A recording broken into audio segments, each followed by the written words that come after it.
La piedra lunar de Wilkie Collins. Primera parte. La historia. Capítulo 14. El camino más corto hasta la Rosaleda, desde el gabinete de Lady Verinder, era el sendero entre los arbustos que el lector ya conoce. Para que pueda comprenderse mejor lo que está por venir, agregaré que este era el paseo favorito del señor Franklin. Cuando salía a los jardines y no se le encontraba en otra parte, era allí donde había que buscarlo. Confieso que soy un viejo muy testarudo.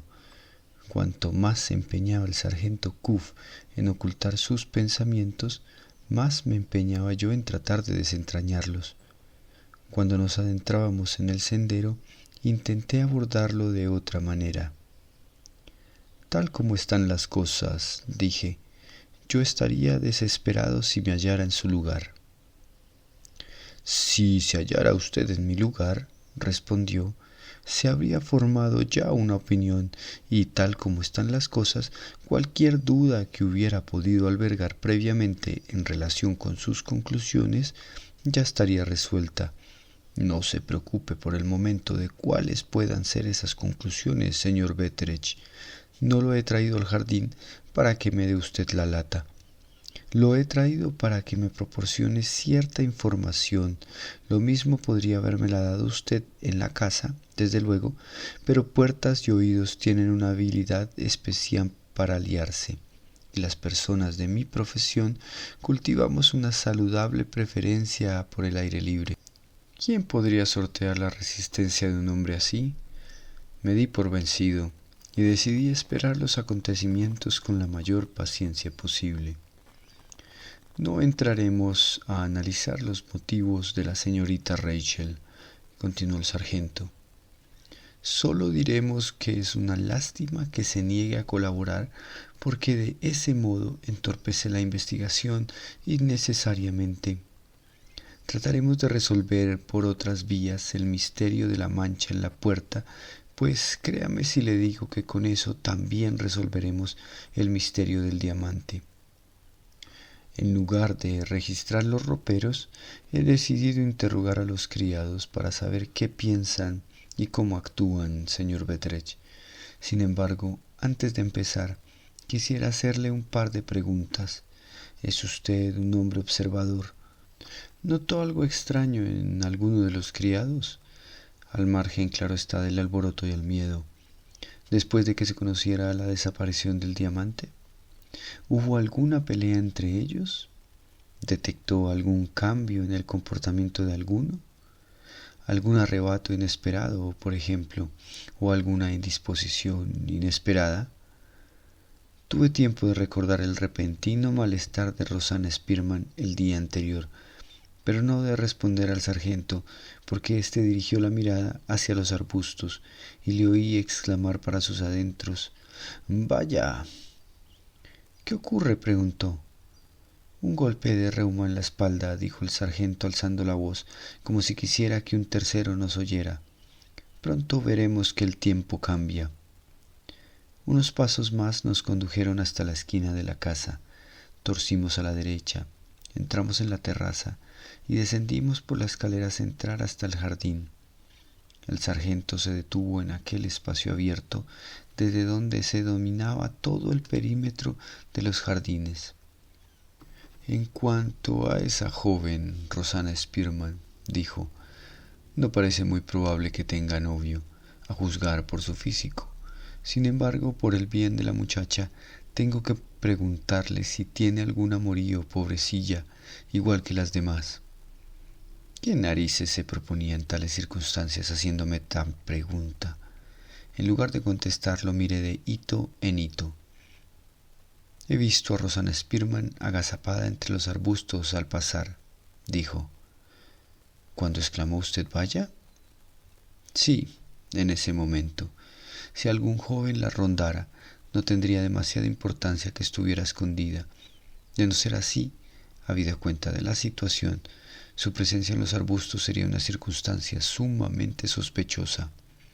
y me vería en la dolorosa obligación de actuar en consecuencia. ¿Qué podía yo decir ante semejante aprieto?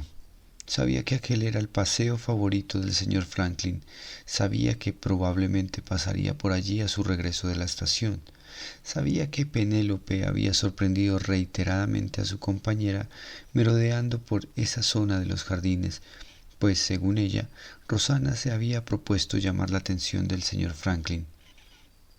Si mi hija se hallaba en lo cierto, ¿era posible que estuviera agazapada a la espera del caballero cuando el sargento la detectó? Me vi en la incómoda disyuntiva de exponerle al detective la extravagante opinión de Penélope como si fuese mía, o de dejar a la pobre muchacha al albur de las consecuencias muy graves al despertar las sospechas del sargento Cuff. Por pura compasión hacia la pobrecilla debido a mi carácter, di las explicaciones pertinentes y le dije que Rosana había tenido el desatino de encapricharse con el señor Franklin Blake. El sargento nunca se reía. En las raras ocasiones en que algo le hacía gracia, se limitaba tan solo a elevar un poco las comisuras de los labios. Así lo hizo en aquel momento. ¿No habría sido mejor decir que ha tenido el desatino de ser una muchacha fea y nada más que una criada? Preguntó. Que se haya enamorado de un caballero con el aspecto y los modales del señor Franklin no me parece a mí ni mucho menos lo más descabellado de su conducta. De todos modos, me alegro de haber podido aclarar este punto. Siempre es un alivio aclarar las cosas. Lo guardaré como un secreto, señor Betteredge. Me gusta ser sensible al sufrimiento humano. Claro que, con la vida que llevo, no tengo muchas ocasiones de ejercitar esa virtud.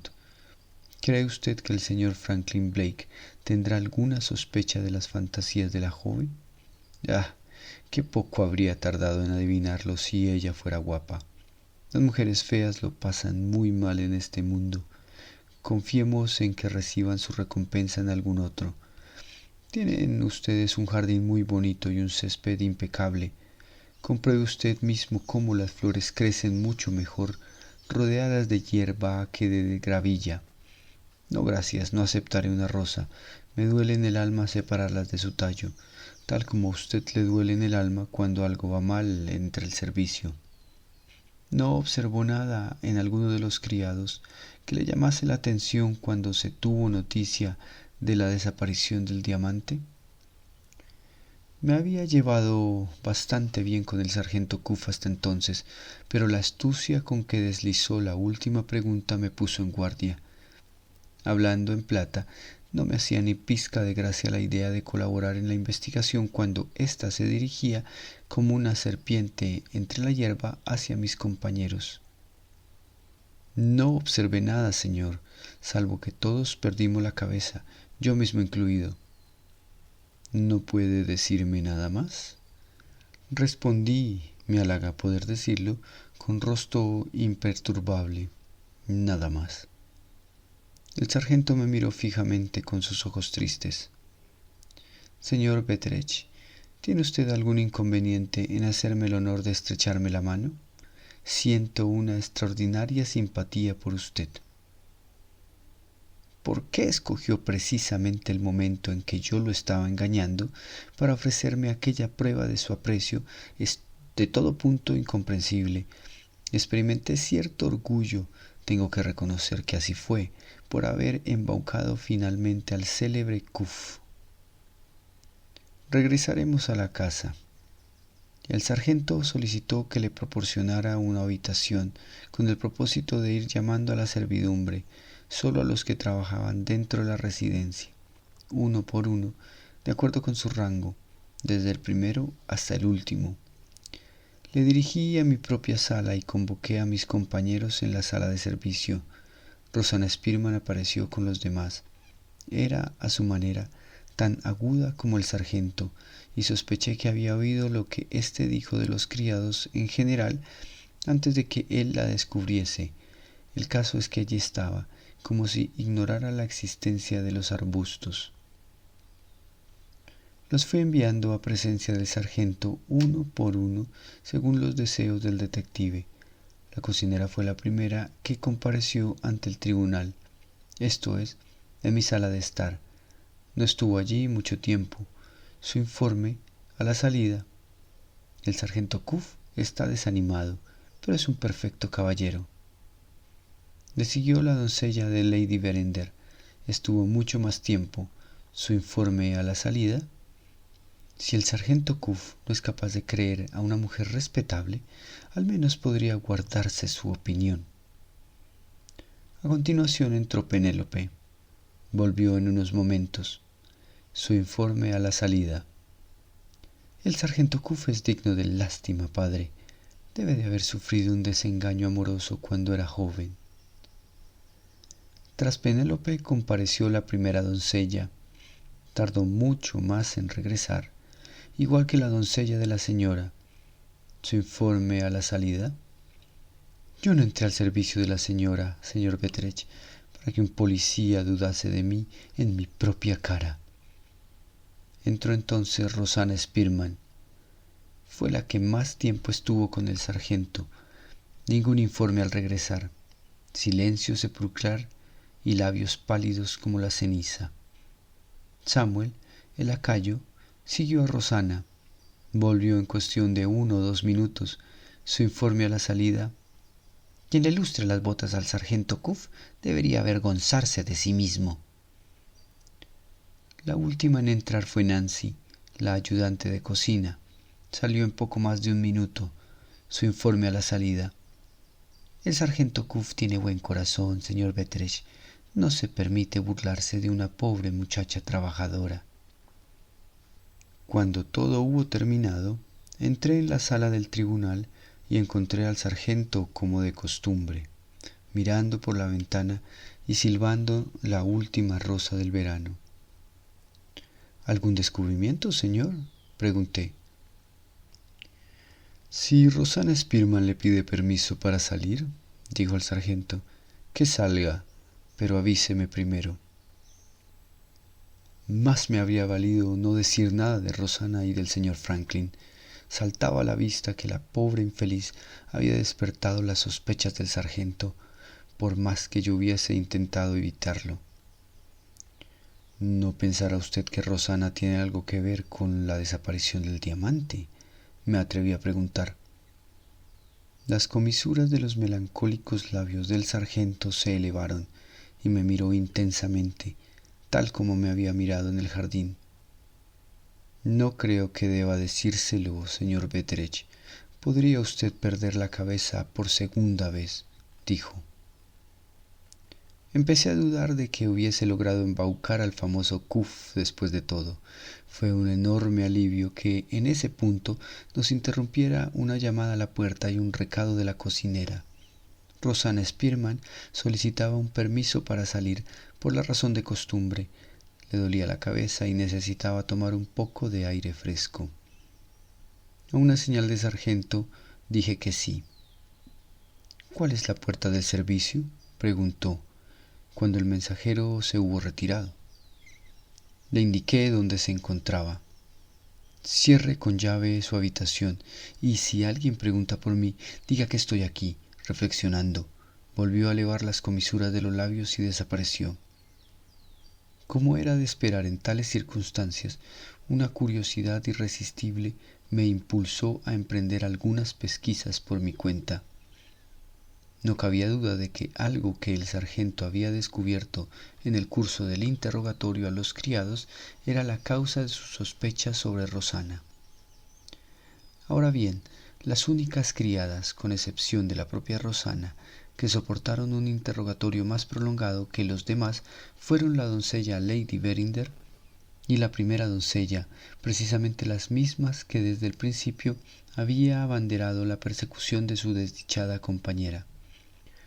Tras haber llegado a esta conclusión, pasé por la sala de servicio como quien no quiere la cosa, y al ver que se estaba sirviendo el té, me invité al instante. Nota bene: una gota de té es para la lengua de una mujer lo que una gota de aceite para una lamparilla a punto de apagarse. Mi confianza en la tetera como aliada tuvo la consabida recompensa. En menos de media hora sabía tanto como el mismo sargento. Al parecer, ni la doncella de mi señora, ni la primera doncella se habían creído que Rosana se sintiera indispuesta el día anterior. Estas dos brujas, pido disculpas al lector, pero ¿de qué otro modo se puede describir a un par de mujeres rencorosas?, habían subido de vez en cuando al piso de arriba a lo largo de la tarde del jueves. Habían intentado entrar en el cuarto de Rosana y lo habían encontrado cerrado con llave. Habían llamado y no habían recibido respuesta.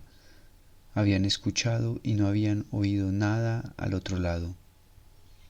Cuando la muchacha bajó a tomar el té y volvieron a enviarla a la cama porque seguía pachucha, las brujas trataron de abrir la puerta una vez más, y una vez más la hallaron cerrada. Miraron por el ojo de la cerradura y comprobaron que estaba tapada. Vieron luz por debajo de la puerta a medianoche y oyeron el crepitar del fuego. La chimenea encendida en el cuarto de una criada en el mes de junio, a las 4 de la madrugada. Todo esto le contaron al sargento Cuff, quien en recompensa por su celo las había mirado con aire agrio y receloso y les había dado a entender a las claras que no les creía a ninguna de las dos. De ahí el desfavorable informe del policía que ambas ofrecieron al salir del interrogatorio. De ahí también, sin tener en cuenta la influencia de la tetera, la prontitud con que soltaban la lengua sobre cualquier asunto relacionado con el trato descortés que habían recibido del sargento. Puesto que había tenido ocasión de comprobar las tortuosas maneras del gran Cuff y sabía que se proponía seguir a Rosana cuando ésta salió a dar un paseo, comprendí que no quiso demostrar ante estas dos criadas la valiosa ayuda que le habían proporcionado. Era de esas mujeres que se habrían sentido muy ufanas de haberles dado él a entender que creía en su testimonio y muy capaces de hacer o decir algo que alertase a Rosana Spearman. Salí al jardín en la hermosa tarde estival, muy apenado por la pobre muchacha y muy preocupado por el giro que habían dado los acontecimientos. Poco después, al dirigirme hacia los arbustos, me encontré con el señor Franklin. A su regreso de la estación, tras despedir a su primo, había tenido una conversación con Lady Verinder. Ella le contó la inexplicable negativa de la señora Rachel a que se registrara su ropero, y estaba tan abatido y preocupado por la señorita que casi no quería ni hablar del tema. Esa tarde, por primera vez en la vida, vi en su rostro un arranque del mal genio familiar. Dígame, Betteredge, ¿qué sensación le produce el ambiente de misterio y de sospecha en el que estamos inmersos? ¿Se acuerda de la mañana en que llegué aquí con la piedra lunar? Ojalá la hubiéramos arrojado a las arenas movedizas. Se abstuvo de decir nada más hasta que logró tranquilizarse. Caminamos juntos unos minutos, lado a lado, y entonces me preguntó qué había sido del sargento Cuff. No podía decirle que el detective estaba reflexionando en mi sala de estar. Le expliqué directamente lo sucedido esa mañana, haciendo mención especial de lo que la doncella de la señora y la primera doncella habían dicho de Rosana Spearman. El sagaz caballero comprendió en un abrir y cerrar de ojos las sospechas del sargento. ¿No me dijo usted esta mañana que uno de los vendedores declaró haber visto a Rosana ayer, camino de Fritzinghall, cuando supuestamente estaba indispuesta en su habitación? Sí, señor. Si las doncellas han dicho la verdad, tenga por seguro que ese hombre la vio. Su indisposición era un pretexto para engañarnos. Tenía alguna razón inconfesable para ir a la ciudad en secreto. El vestido manchado de pintura es suyo, y el crepitar del fuego que se oyó en su cuarto a las 4 de la mañana es el de la chimenea que encendió para destruirlo. Rosana Spearman ha robado el diamante. Ahora mismo voy a ver a mi tía para explicarle el giro que han dado los acontecimientos. Tenga la bondad de no hacer eso todavía, señor, dijo una melancólica voz a nuestras espaldas. Nos volvimos al unísono y nos encontramos frente a frente con el señor Cuff. —¿Por qué no todavía? —preguntó el señor Franklin. —Porque si se lo dice usted a la señora, señor, ella se lo dirá a la señorita Verinder. —¿Y qué si lo hiciera? —inquirió el señor Franklin con su súbita vehemencia y ardor, como si el sargento lo hubiese ofendido en lo más hondo. —¿Le parece prudente, señor, hacerme esa pregunta en este momento? —respondió muy tranquilo el sargento Cuff. Hubo un silencio. El señor Franklin se acercó al policía. Se miraron fijamente a la cara. El señor Franklin fue el primero en hablar, bajando la voz tan repentinamente como la había subido. —Supongo que es usted consciente, señor Cuff, de que se está adentrando en un terreno muy delicado. No es la primera vez, en muchos cientos de ocasiones, que me veo en un terreno delicado —respondió el sargento, inconmovible como siempre. —¿Debo entender entonces que me prohíbe usted comunicarle a mi tía lo ocurrido? —Debe entender, señor, que abandonaré el caso si le dice a Lady Verinder o a cualquier otra persona lo que ha ocurrido antes de que yo se lo autorice. Con esto zanjó la cuestión.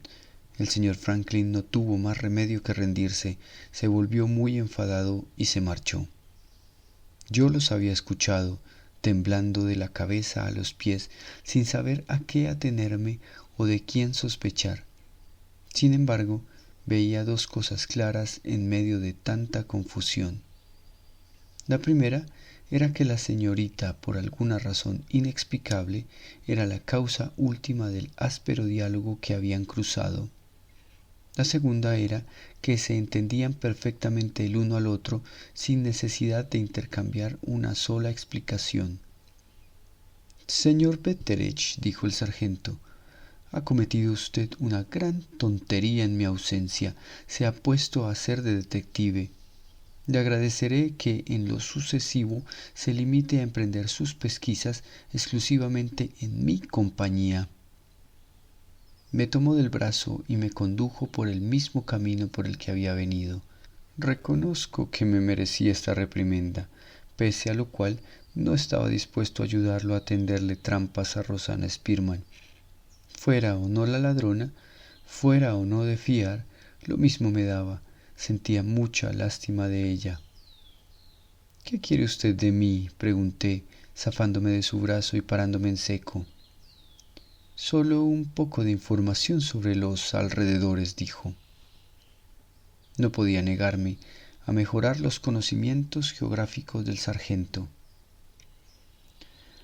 —¿Hay algún camino en esa dirección que llegue hasta el mar desde la casa? —quiso saber. Señaló mientras hablaba hacia el bosque de abetos que conducía a las arenas temblonas. —Sí, hay un camino. —Indíqueme dónde. Bajo el gris atardecer del verano emprendimos la senda de las arenas temblorosas.